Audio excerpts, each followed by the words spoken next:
Silakan Bapak. Baik, tadi sudah panjang lebar disampaikan oleh Pak Ketua Umum, Pak IGD Dewa Sugiamberto, sudah juga disampaikan oleh penyelenggara, Pak Heri, yang saya hormati, senior saya. Untuk materi hari ini, teman-teman, yaitu masih lebih penting kita ya. akan belajar cara mohon teman-teman di mute ya. Katanya kan negara menjamin kehidupan masyarakatnya, ternyata enggak juga ya. Ya, katanya memang jurangnya juga gap gininya ya. Teman-teman yang tidak bicara tolong di mute, nak, di mute, tolong di mute. Ini sambil saya bantu mute Pak Randy. Ya. Mohon maaf karena pesertanya cukup banyak, jadi harus satu persatu. Iya, satu persatu. Monggo. Baik, terima kasih.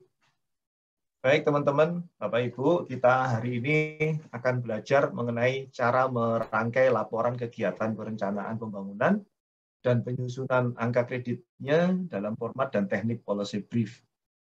Nah, seperti biasa, materi saya ini bukan kebenaran mutlak, sehingga apabila ada yang lebih update atau apabila ada yang lebih mutakhir atau apabila ada teori baru yang lebih baik,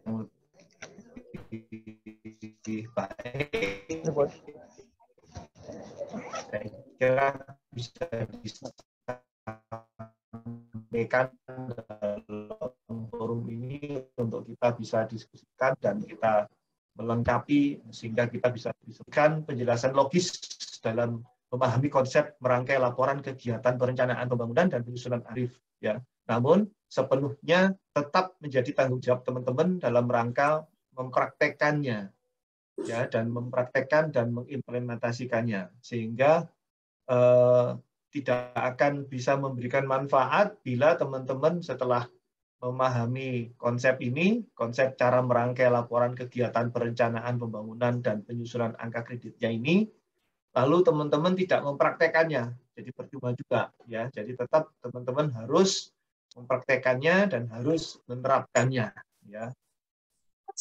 Baik teman-teman, kita akan mulai. Saya akan mulai dari yang pertama adalah mengantar ya, apa yang sebenarnya bisa kita lakukan ketika kita akan menuangkan sebuah tulisan ya.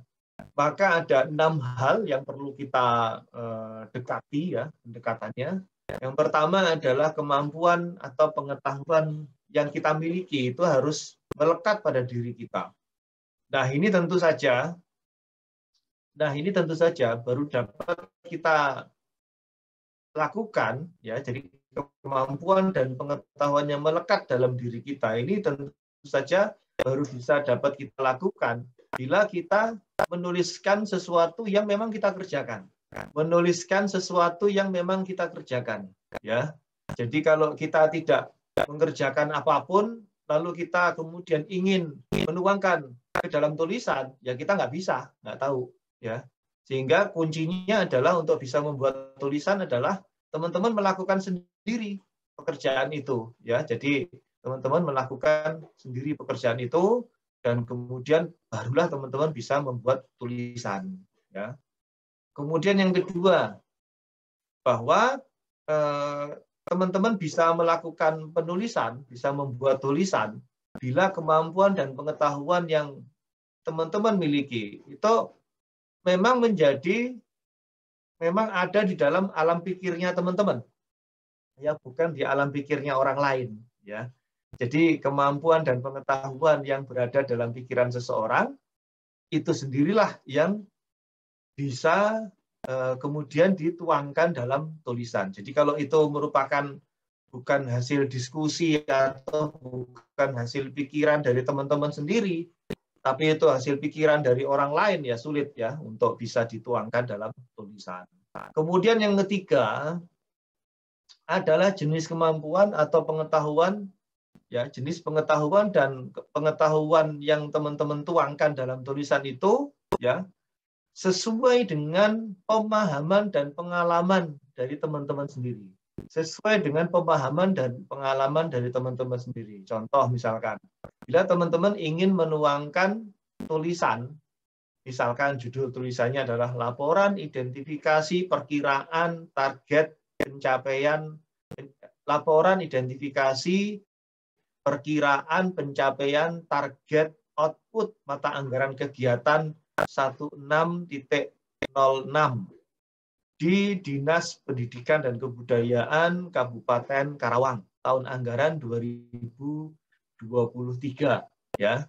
Nah, bila teman-teman tidak melakukan sendiri proses perkiraan, proses menghitung perkiraan pencapaian target output mata anggaran kegiatan tadi, atau itu tadi dilakukan oleh orang lain, ya teman-teman tidak bisa membuat tulisannya.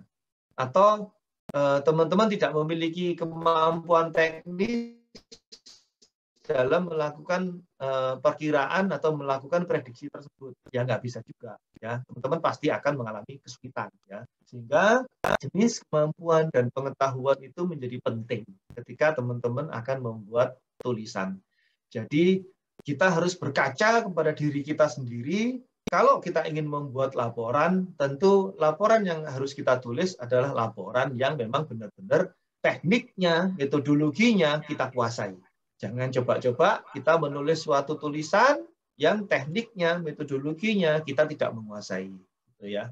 Kemudian yang keempat, kemampuan atau pengetahuan teman-teman dalam menuangkan tulisan, ya, itu seringkali adalah kemampuan teman yang dituntut ya, adalah kemampuan teman-teman untuk menstrukturkan, ya, untuk menstrukturkan sesuatu yang tidak terstruktur. Jadi teman-teman membuat tulisan itu harus terstruktur.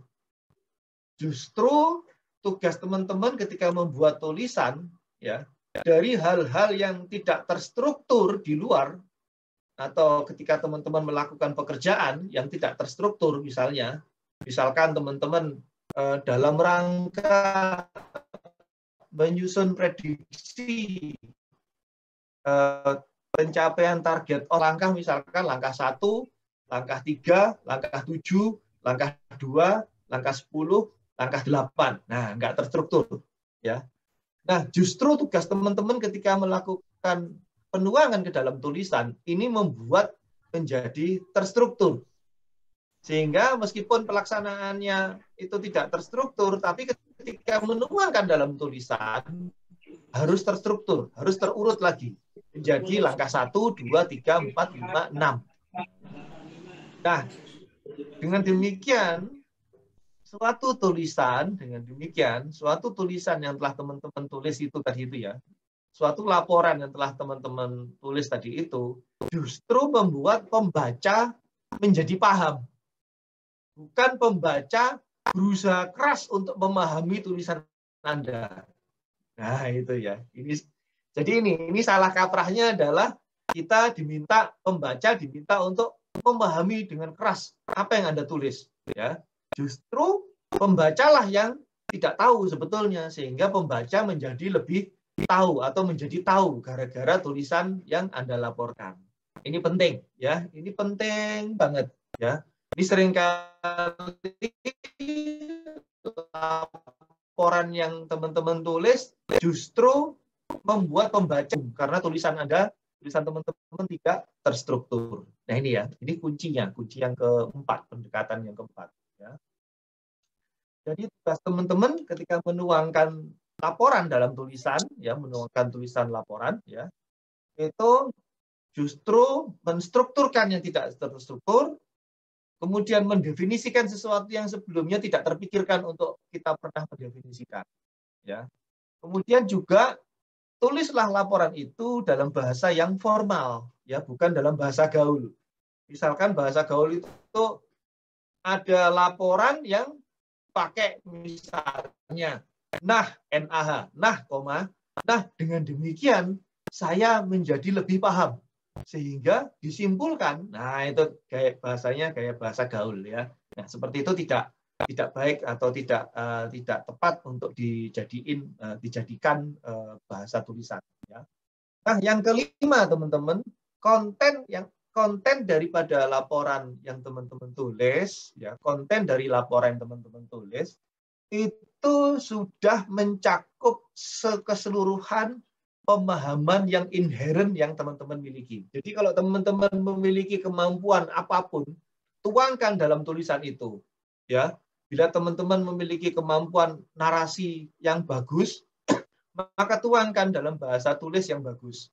Termasuk ingin menampilkan visualisasi dari narasi tersebut dalam bentuk tabel, tuangkan dalam bentuk tabel. Kalau ingin menampilkan dalam bentuk grafik atau gambar, tuangkan dalam bentuk grafik atau gambar sebaik-baiknya, dan membuat orang lain yang membaca tulisan teman-teman menjadi lebih semakin paham, ya, itu. Kemudian bahkan kalau ingin membuat visualisasinya dalam bentuk infografis, tuangkan infografis itu dalam laporan yang teman-teman bikin. Sehingga dengan infografis itu akan menambah bobot informasi yang terkandung di dalam tulisan teman-teman. Sehingga tulisan teman-teman mampu mengandung informasi yang kaya, ya. Ini yang paling penting, ya. Kemudian yang keenam, pendekatan yang keenam dalam menuangkan tulisan adalah konteks tulisan yang teman-teman sampaikan itu harus sesuai dengan makna dan hakikat dari pengalaman yang teman-teman lakukan, ya. Contoh misalkan, ini penting banget ini, ya. Contoh misalkan konteksnya rapat misalkan, ya, teman-teman mendapatkan disposisi rapat, ya. Maka pada saat teman-teman menuangkan tulisan menjadi laporan, gitu ya. Laporannya itu bukan laporan rapat. Nah, kita harus konteksnya, kita harus tahu konteksnya. Rapat tadi itu kan hanya media, hanya sarana, hanya wahana, gitu ya, hanya wahana. Namun yang dibicarakan di dalam rapat itu apa? Nah, ini yang harus kita pahami. Kita harus pahami, ya. Misalkan dalam rapat tadi itu kita membahas rencana penyusunan target output dalam mata anggaran kegiatan tertentu. Nah, maka kita menyusun laporannya bukan laporan rapat, tapi laporan identifikasi target pencapaian output. Nah, itu, ya, bukan laporan rapat. Nah, itu konteksnya. Berbeda, ya, antara konteks dengan media, ya. Rapat itu media. 1, rapat. 2, perjalanan dinas itu juga media, ya. 3, FGD itu juga media, ya. Terus kemudian seminar itu juga media. Rapat dengar pendapat itu juga media, ya, semua itu media. Nah, yang kita harus pahami adalah konteks yang dibicarakan dalam media tadi itu, dalam rapat tadi itu, dalam perjalanan dinas tadi itu, dalam FGD itu. Nah, itu yang harus ditulis. Jadi bukan medianya yang ditulis, ya, tapi konteks yang dibicarakan melalui media tadi itu. Nah, ini 6 pendekatan yang perlu teman-teman pahami dalam penuangan tulisan. Jadi laporan kegiatan perencanaan. Nah, dengan demikian teman-teman, ada 6 faktor penentu kualitas tulisan. Yang pertama adalah kemampuan atau pengetahuan yang melekat dalam diri kita. Kemudian kemampuan atau pengetahuan yang berada dalam alam pikir kita. Kemudian yang ketiga adalah jenis kemampuan kita terhadap konteks yang sedang kita hadapi. Kemudian yang keempat adalah kemampuan kita dalam menstrukturkan yang tidak struktur, mendefinisikan yang tidak terdefinisi tadi itu ke dalam tulisan, ya. Sehingga tulisan Anda menjadi tulisan yang mampu memberikan pemahaman kepada orang lain menjadi lebih tahu, ya. Bukan malah membingungkan. Tulisan Anda bukan tulisan yang malah membingungkan pembaca, tapi justru membuat pembaca semakin paham, semakin tahu, ya. Kemudian yang kelima, konten, ya. Jadi konten yang Anda tulis itu harus sesuai dengan level kognitif, background yang Anda pahami, ya, background yang Anda pahami. Misalkan Anda seorang sarjana ilmu politik, maka background yang harus lebih menonjol dalam tulisan tersebut adalah tentu ilmu politik. Atau Anda memperoleh pengetahuan baru melalui pelatihan, misalkan pelatihan GIS, Geographic Information System, seperti yang pernah diajarkan 2 minggu lalu oleh Pak Saiba Malino. Nah, teman-teman bisa melengkapi konten background politik tadi itu digabungkan, dikolaborasikan dengan teknik penyajiannya secara Geographic Information System. Boleh, itu konten ya. Nah, konteks juga penting. Yang keenam ya, konteks itu adalah tulisan teman-teman harus menggambarkan makna dari pekerjaan yang teman-teman lakukan. Jadi kalau teman-teman melakukan rapat, menyelenggarakan rapat, yang dilaporkan bukan laporan penyelenggaraan rapat, tapi laporan konteks dari apa yang dibicarakan dalam rapat tersebut. Ya.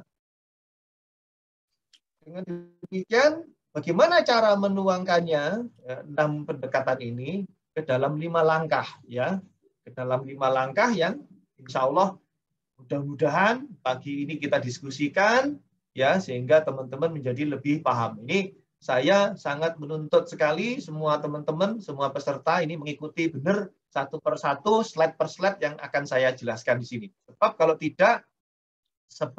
tidak nanti missing atau terlewatkan satu slide, teman-teman nanti akan